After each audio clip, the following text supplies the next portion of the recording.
Welcome back to another episode of Ego on Break. I'm your host, Dynamite J. Andrews. Got the Mississippi Madman Logan Creed sitting on my side. And we got a third aspiring referee, Cal A. Bunga. That's Bunga, B-O-N-G-A. So today we're going to start or continue the episodes of Smoky Mountain Wrestling. We've got episodes 8 and 9? 8 and 9. So overall, what'd you think about 8 and 9? Thumbs up? Thumbs in the middle, thumbs down. Look, band-aided thumb. Shouldn't be doing this. I give 8 a big thumbs up for sure. Yeah. 9 maybe in the middle. I liked them both. Did you? To me, episode 8 was my favorite so far. Mm-hmm. However, I could see Jim Cornette watching it back and going, "What the hell? They're doing flips and big guys coming off the top rope and the little guys beating the big guy up and what are they doing the flippy moves for?" So they did in episode 9 too. All the stuff he hates about wrestling was in episode 8. In his show. All right, so what was the first match? Joe Kazana versus Robert Gibson. And this was like Golden Joe or something? But something like yeah, that. I think he had a tagline. I'm taking notes during the show, so I shut it down to their name. All right. Jobber Joe. Jobber Joe, yeah, that works. So what was your thoughts? Not a bad match. Just a quick little thing to get him over. Yep. With Robert. And Robert wins with his Bulldog. So, Cal, do you know who Joe Kazana or Robert Gibson is? I do not. So, Robert Gibson is one half of the Rock and Roll Express. You know who they are? Mm-mm. Okay. So, Cal's wrestling knowledge is very limited. So, we don't know how much he's going to add to these episodes, but he's eye candy for you ladies out there. So, so what's next? Next was Bullet doing a promo about the tag tournament and introducing the people that were in the tag tournament. And who were they?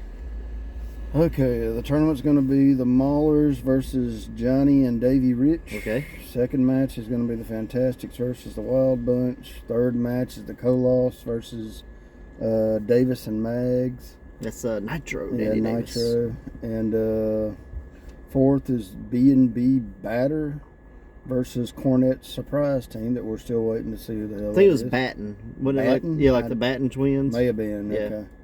okay. And then they do a Wild Bunch music video, which was really cool. Yes, the Wild Bunch is They're awesome. Badass, man. They really are. Yeah.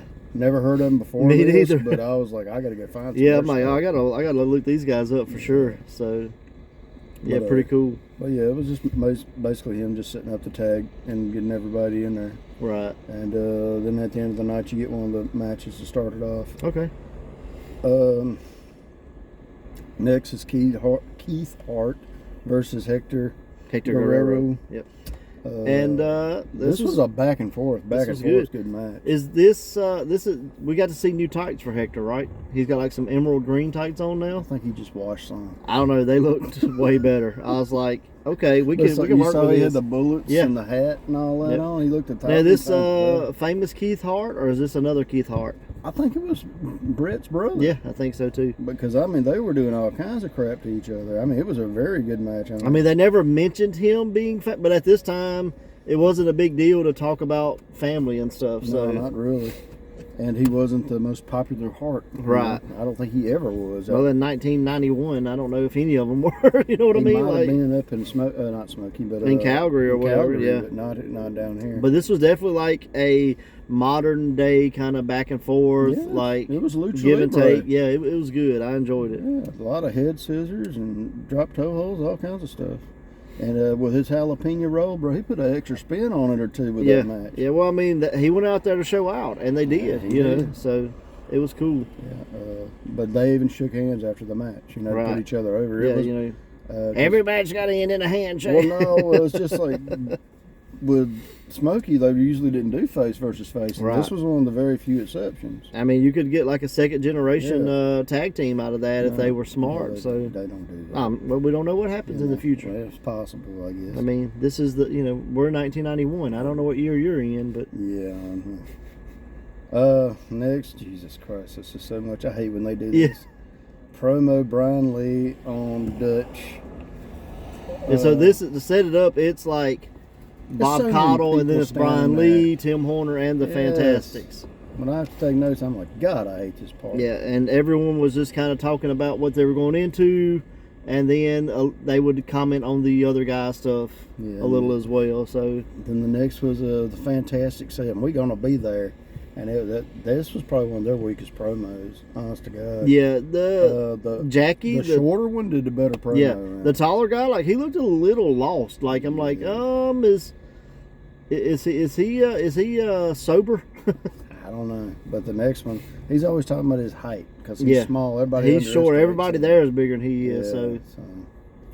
And then I guess they're going to lead into a feud with Tim Horner and Dirty White Boy with Ron Wright. Yeah, so there was a little promo. Yeah, they're kind of advertising like what's going to happen on like an upcoming school show in West Virginia or something. It's kind of like a glimpse into the future without showing it on TV. Besides this promo, right?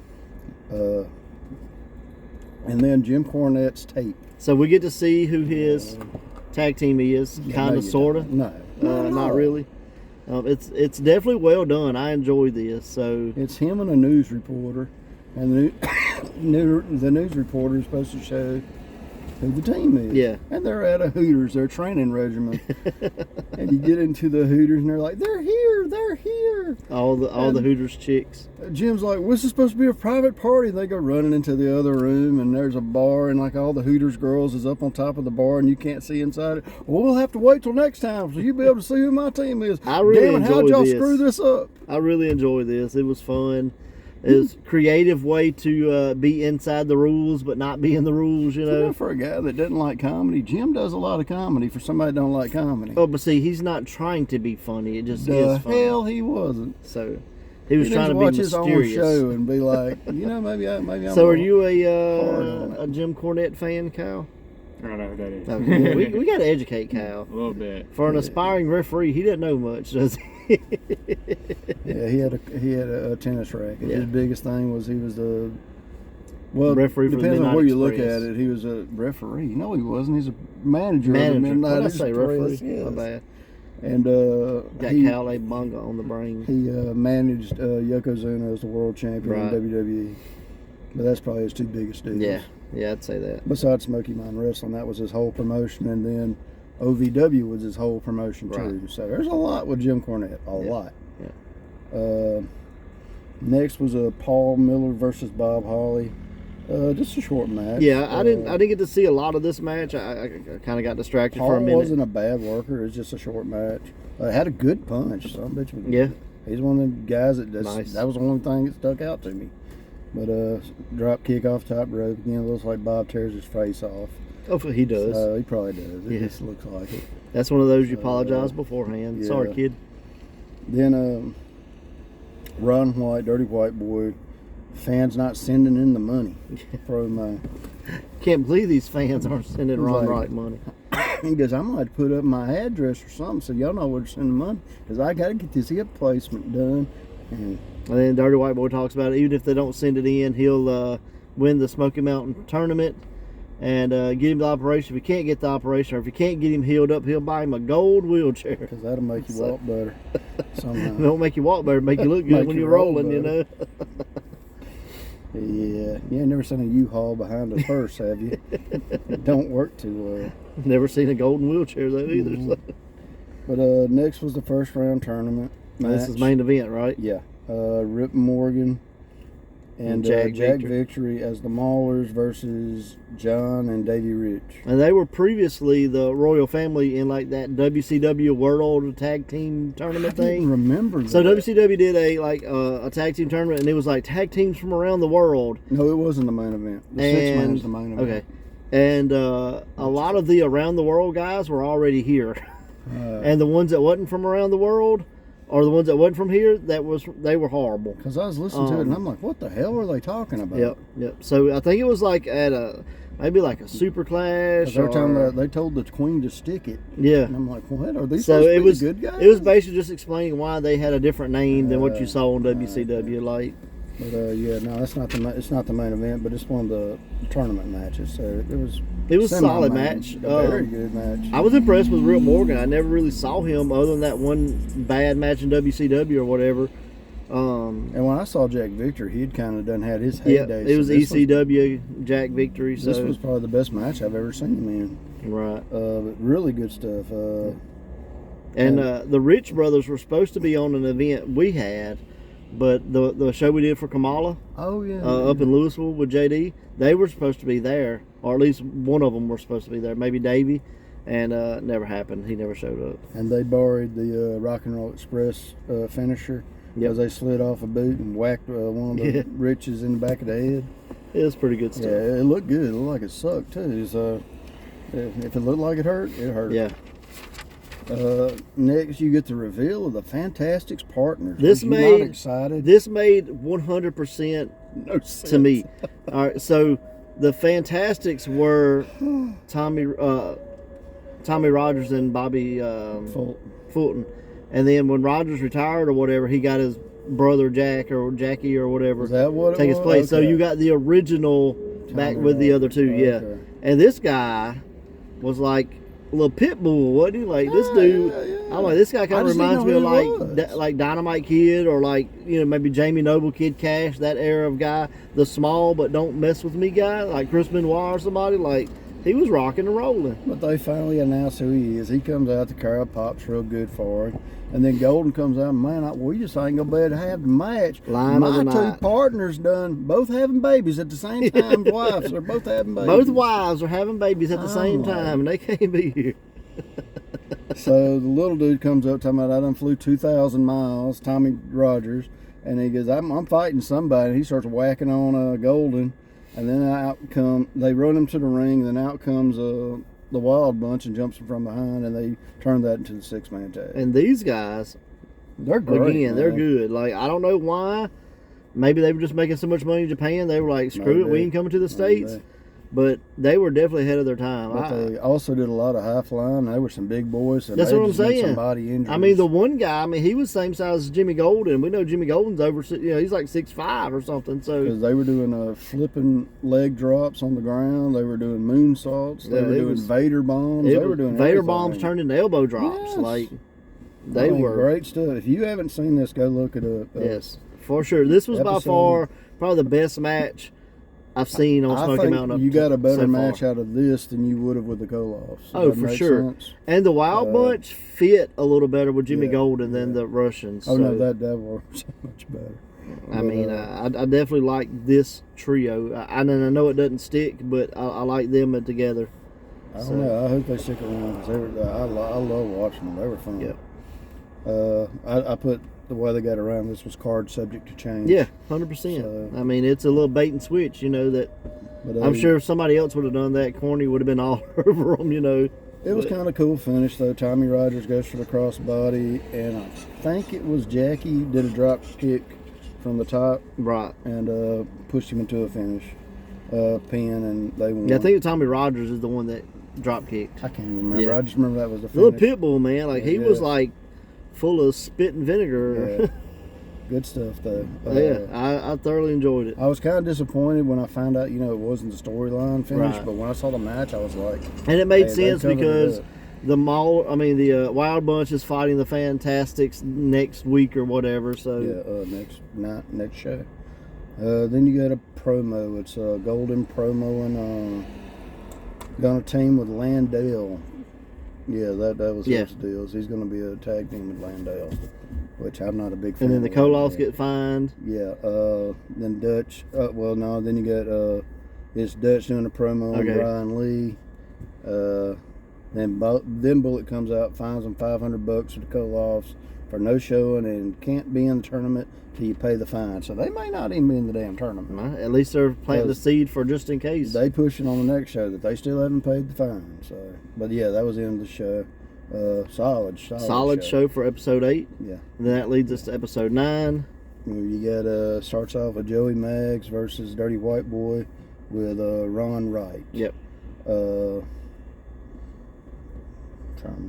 was solid stuff. Like, Maggs is a good hand. It's all about White Boy and Ron Wright. So I forgot I wrote this kind of funny, but during the match they put up Ron White's address over the middle of the damn screen, so you know where to send the money checks in case you got $5 more to send him off to help him get that hip surgery. So I thought that was pretty cool. With this one, he changed it from that knockout lariat to he hit the knockout lariat, then picked the guy up and gave him a neck breaker. I'm telling you, I think the reason it was because he knocked the guy out. Yeah, like I think the guy was done. He was like, "Hey, this is good enough." Well, hit him with a baseball bat the way because he murdered him. Yes. Then Bullet comes out and he's talking about the heavyweight tournament this time, and it's going to be White Boy, Brian Lee, Tim Horner, Robert Gibson, Jimmy Golden, and then there's wild cards. Dixie Dynamite, Mantell, Scott Anthony, Hector Guerrero, Buddy Landell, and Paul Orndorff. Yeah. And the way the wild card worked was each guy would be paired up in a match. They had to win the match to move into the into the tournament. There'll be a total of 8 people in the tournament. So it's kind of weird. But I mean, you got 12 guys. You want to put, it kind of works. Later on, they made it make sense because they said that the guys that were in the wild card match hadn't won enough matches to get into the tournament. Right. So Dutch was raising the roof about it, and that goes into a little bit of a storyline. Yeah, like Dutch was throwing a fit at some point, and I was like, he probably did that because you beat his kid with a bullwhip. I mean, that could have been why he done it to you. And then, he's Dixie Dynamite, so he's in there. Well, I mean, he did. Nobody at the time knows he's Brad Armstrong. Yeah, he whipped Brad Armstrong with the whip or whatever. So. Yeah, but that's what I'm saying. He's Dixie Dynamite, the one that got hit with a whip. No, Dixie is Road Dogg. Yeah, sure. Yeah. Okay, maybe I'm wrong. But next you had Tim Horner's music video. What did you think about him trying to sing? 2 thumbs up. Bullshit. I mean, if I'd had 23 beers, Tim would have sounded just like Garth Brooks. I mean, this is the part. It wasn't as bad as I was expecting. It was worse. Yeah, I thought it was great. Sounded like a cat got hit by a diesel. He should have been. He should have had some shameless as a man could be. Bro, that was so bad. I'm sitting there going, and I remembered this because Cornette was talking about it on a show a while back where the music guy that helped do the music, he's like, why in the hell you got this guy on here singing for almost 10 damn minutes and he sounds like a wounded cat? I enjoyed it. It was not as bad as I thought. Yeah, but you've had your eardrum busted. Your hearing's messed up. You can't hear a fart if I'm sitting right here. What'd you say? Exactly. This is the worst thing you've ever heard in your life. I mean, I was expecting like real bad, but like I could see him being at the local bar. It's 10:30, 11 o'clock, midnight, whatever. Drunk. Most of the females are. The bad part is he's sober. That doesn't make no sense. But that's the thing. Like he thinks he's good because his fans are all drunk. But he's supposed to be the good guy. And he sounds like he sounds so horrible. I dug it. I think wrong song, but I liked it. I think that could have sounded good. He should have sung his theme song. He should have sung "And a thunder rolls." Don't encourage him. Hell, he might do it. White lightning strikes. But I was impressed with the video until it got to that point, and then he starts singing and howling like a wounded cat. And oh man, it wasn't bad. I give it a thumbs in the middle. I mean, a professional singer that put money into the thing literally called Jim Cornette and told him off for it. Like, I've got my money going to this crap. Gee, I wonder why. Yeah, go listen to it. You'll see what I mean. It's good. Then you had Bob Holly on doing a promo on not being in the tournament, and he kind of made it make sense. Yeah, made perfect sense. He's telling Julia Roberts, why would I want to beat 3 people when I can wait for somebody to win and the belt? I just beat the guy that wins. Yeah, so very smart for a heel. Yeah, his promos are getting better. I just still can't. They make a lot of sense. It's just no, they don't. But, I think the worst part is like the tie into like Julia Roberts and that kind of thing. But I love that part of it. Like, I mean, the thing he did not break up her wedding. Like. Oh no, he's never better. But the National Enquirer said they did. Well, National. That must have been a Tennessee version. Jim Cornette and Bob Holly wrote. So next you got your favorite Tommy Angel versus Jimmy Golden. And this was a good match. Tommy Angel's a solid dude, man. I mean, good match. It was flat top and I mean he's a little mullet man. The mullet, bruh, straight up mullet. He was 4 inches taller with his mullet. In that promo where they're all together, I'm like, everybody here has bleach blonde hair and a mullet. Like, it's hilarious. Looking like Billy Ray Cyrus's kin. When Cowabunga back here, when he becomes a referee, bleach blonde mullet. It's coming. Don't do that, son. I'm already working on it. Look, see, he already growing it out. He's going to be business on the top and party in the back. But Jimmy won with a drop kick. Good match, though. Very good drop match. kick too. Yeah, good. Yeah. Short match, but it was what it was. I mean, it did what it needed to do. And next year we go with Jim Cornette and trying to find out who the tag team is again. He did better this time. Here we are in the middle of nowhere in front of some big building. I assume it was the place they were filming the damn wrestling show. Probably. But again, you're with this poor reporter, and he's like, "Where in the hell do you got me at? And where are they at? They're 10 minutes late." Shh, had to come through the woods, so the girls wouldn't follow me. And there's no woods when they pan back. It's a big building. Well, the woods he must come through the that woods bush are on the over back there. of the building. So, I mean, up comes a limo, and he goes, "Oh, this is I spent all kinds of money on this car, and here we go." And the reporter's like, "Okay, well," and about the time they can pull up, here comes like 20 damn girls. I don't know where the hell Jim Cornette found all these girls, but son, they come out of nowhere. I bet they normally work for dollars. And they are literally, yeah, that's possible. But they were chasing the hell out of this limo as it was driving away. And I loved it because he's like, that limo driver, he must have spilled the beans because he wanted their cast-offs. I'm like, well, that's a pretty smart limo driver if you ask me. Like, give me the ugly chicks, I'll take them. There was plenty back there. But, yeah. But again, no reveal. He goes, well, next week I'm going to figure out some way to figure out how to get y'all to be able to see my tag team. Yeah. So, like, I wish he would have, like, at least, like, dropped their name. Not their names, but the tag team name at some point. Like, because, again, this would have been the first time they were together, right? So, I'm not sure, because remember we said there might have been one before that. Maybe, that was sure. and I'm not positive, so I don't want to. Then you had Dutch. He was claiming it was a setup and a conspiracy about him being a wild card, so he got a little bit of a promo on that. Yeah, and this is what I was talking about earlier. Like, I think if he would have realized, hey, well, I did beat his kid with a bullwhip, maybe that's the reason he didn't put me in the tournament. So I mean, I think Dutch got lucky. Yeah. And Brian Lee's after him, and he done told Brian Lee come whoop him at any time if he was in the ring. So, anyway. And is this when Brian Lee comes out? No, not yet. Okay. Not yet. Next, you had Joe Kazana again versus Brian Lee. Short match. Yeah. Backbreaker finish. I still say I don't know how Brian Lee didn't blow his damn knees out. Who says he did? And maybe what happened in his career. But, bruh, Kazana ain't a little guy, so when he drops down, it just looked painful. But then this is where Brian Lee pulls up to him after the match. He runs up there, and I was like, oh, they're just in a fight. And he's like, I tell you what, you want to run your damn mouth so much and want to talk about being in a wild card, I'll put my spot on the line, and you ain't even got to beat me. If you can just hang in there, but if I win, you shut your mouth. So Dutch doesn't have to win to take Brian Lee's spot. Just has to, have to not lose. So he just got to make the time limit draw? Or don't run? Or DQ and don't get caught. You know what I'd do? Just anything. I'd apologize, shake his hand, tap out. He told him he had a surprise for him. What the hell surprise is? Carl I don't Styles. know. Kenny Omega's daddy. Oh, yeah, because he wasn't there at the show before. They were talking about... and he's like, don't talk about Carl Styles. Like, yeah, and then he finally talked about it. So, and said that Bob had told him he wasn't allowed to come into the building. And Bob, he's underhanded. Then they did a recap of the Fantasticks match. Which was the sixth man. And it led into Wild Bunch versus the Fantastics. Yep. And as far as the match went, was freaking amazing. It was a good match. The finish itself, I could have done without because I hated Schoolboy. I think the wrong people won. Really? Yeah, I do too. But they're the faces. Of course. So, but I still think the wrong people won. I agree. And then the Maulers come over, and I think I may have found one. Why you didn't really hear them promo too much? Yeah, not good. Because all they did was scream and holler, and all of a sudden Kyle literally cuts them off and goes, "We're out of time." But they're they're wild men. I mean, they're not the Wild Bunch, but they're the Maulers. It wasn't a Tim Horner promo, but it was right around the corner from it. So overall, solid 2 episodes. Again, episode 8 starts off kind of slow with some of the matches, but the Hector Guerrero Keith Hart match, top notch.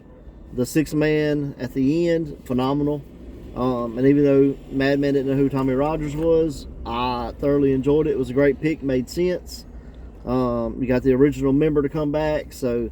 Oh no, it's just they built up such a story and it just didn't lead to the story. But in that, if you put yourself in that time period, it was a good reaction. You know what I mean? I agree. Like I said, the crowd popped on it real hard, and I wasn't disappointed in the match at all. Oh, the match was solid. Just as far as the story went, you were just thinking it was going to be someone already there. Yeah. And it wasn't. I definitely figured it was going to be Horner or Robert Gibson. Yeah, that was my picks, but it was kind of cool to be wrong for a change. Yeah, for sure. Because I hate being right all the time about wrestling. I as well. So, yeah, overall, good stuff. Very strong. And till next time, watch wrestling. Watch wrestling.